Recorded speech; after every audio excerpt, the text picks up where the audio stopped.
Well, that is brilliant play from South Africa. The art of decoy running. Absolutely magnificent.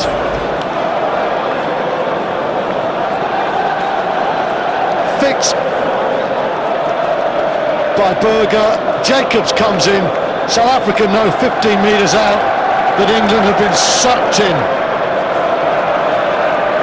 Wonderful ball there from Peterson, and Jacobs in support.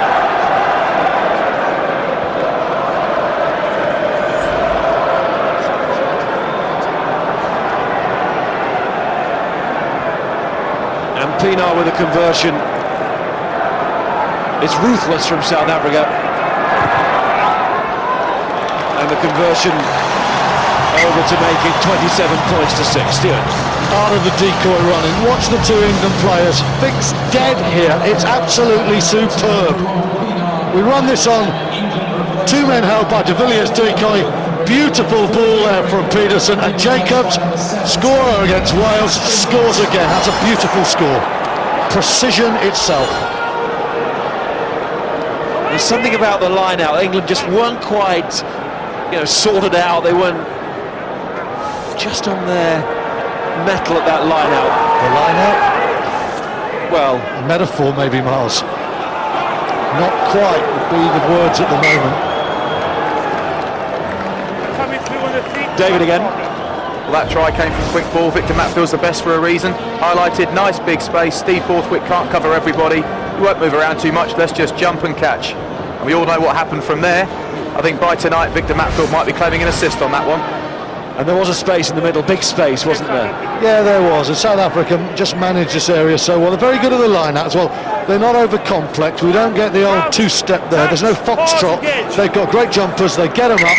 And unless you put pressure on them all the time, and that's like, we saw earlier in the game, Steve Borthwick didn't win the ball from Matfield, but he came to the front and he jumped, and England were jumping and they were putting pressure on. Now they're watching what South Africa are doing, and if you watch South Africa in the line out, you will not win the ball. They've stopped competing there. Quick ball, clean ball for South Africa. They show you why they're world champions. John de Villiers, that was a great decoy run, by the way. Just got in front of the kicker there. Pienaar, John de Villiers. Try scorer Jacobs was the man to challenge. And then his centre partner.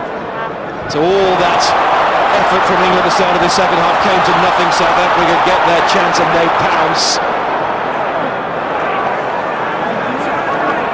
Story of last week, story of this. Yeah, it's being magnified here, isn't it? The box are sharp. Cipriani, meant for Monia, but Pienaar has bags of time there just to call for the mark. He's an all-round footballer, is Ruan Pienaar. He can play scrum half. He's doing a lovely job at fly half. He can go into the full-back flop. He's got a lovely vision of the game. He's got broad vision. He's reading England's plays before England are themselves. And again, Danny Cipriani's accuracy was way short there. It's got to be better than this. He's actually, ball in hand, he's been better this half. He's been playing a bit flatter. He's been bringing people onto it. He's been asking questions. But at the bottom line, the pace of South Africa's back three is always meaning they can let England get outside and not be outflanked. And no sign of that mental fatigue from South Africa. Peter de Villiers was just merely making the point that they're tired. They're bound to be tired at the end of their international year, but they didn't want to give the impression that they weren't going to give it absolutely everything and not be on their game. And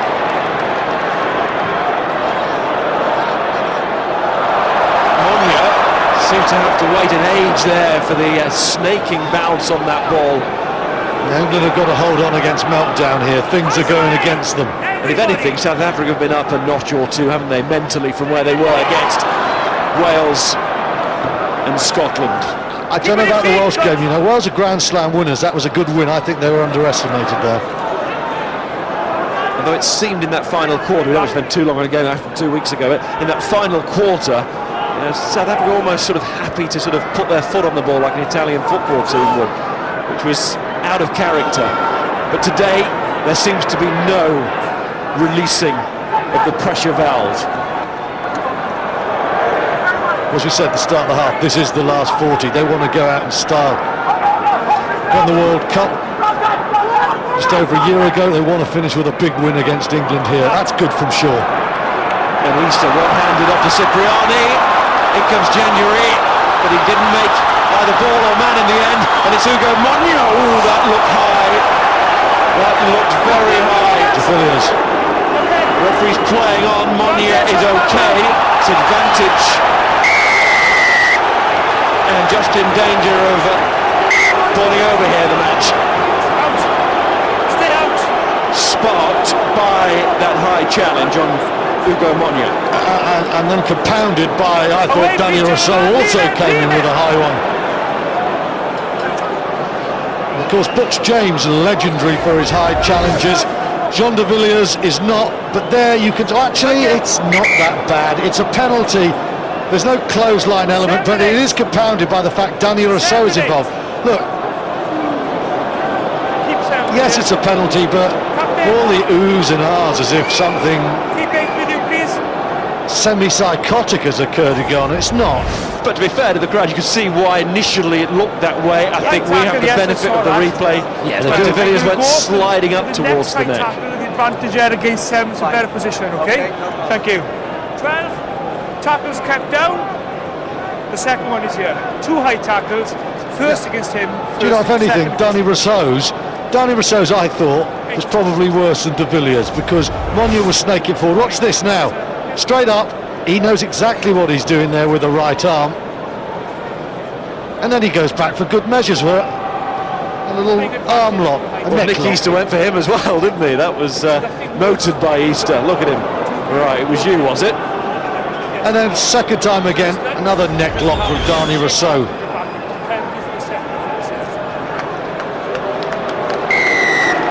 Into the corner, England must go. And the boost to the referee, but I think he's got it absolutely right. The yellow card would have been insane overreaction. He has got it right. It was a penalty, he played the advantage. It was another penalty. I don't think it would be an understatement to say England could do with a try here. Alan Rolland with the assist, as he was referee in the World Cup final. Shaw, Mears, Kerr, Easter. Monyo still wants ball, he still wants work. Cipriani to flood, and again it was just the tackle back there waiting to be hit. Brian Habana, that was brilliant defence. King bursting out. And that's the speed you were talking about, Habana and Peterson, whether they're going wide out or cutting in field to make those tackles. Still 23 minutes of this match to go. Kerr! It would be one of the most amazing comebacks that Twickenham has ever seen if England were to do it against the world champions.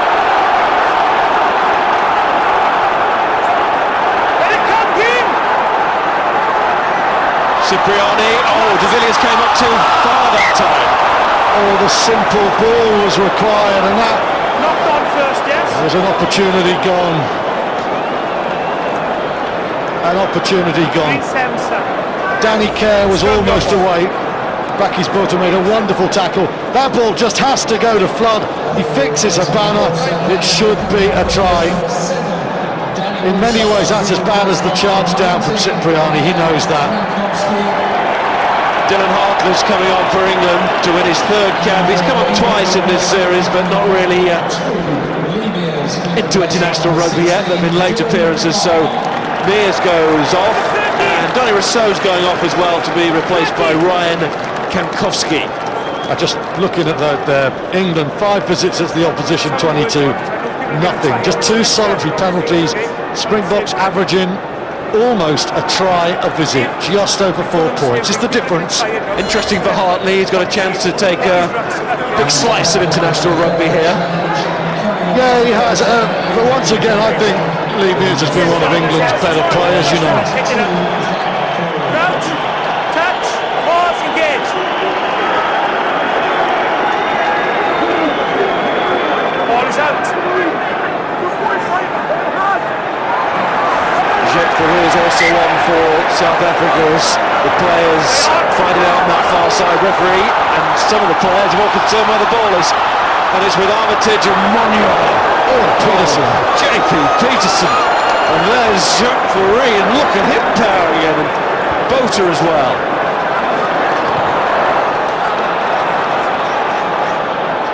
Well, that did not look like South Africa's last game of a long year as the ball goes out on the full. Watch this now. JP Peterson, we highlighted him. Fauré is just on. But watch what Bakkies Botha does now. South Africa, there's no spear. As the forwards come through, they don't stop and just try and block England. They are working so aggressively. The ball goes down now. Keep your eye out. Number 4 is going to come in now. Botha making tackles, hitting ruck, clearing white jerseys out. So dynamic. Haskell's pulled off, and he's got it at the base. Good throw from Hartley. Well, it's quicker from England. There's more questions. It is better here. Kerr. That's Stevens wearing 17 now on. Stay your feet, England! For victory off. And that's loose. Cipriani's pass going astray, retrieved by Monnier. Just waiting for those tackles to rain in. He's holding on to that. Referee will give a penalty for that offence. That's the most obvious penalty of the day, isn't it? South Africa's defence again weathers the pressure, and again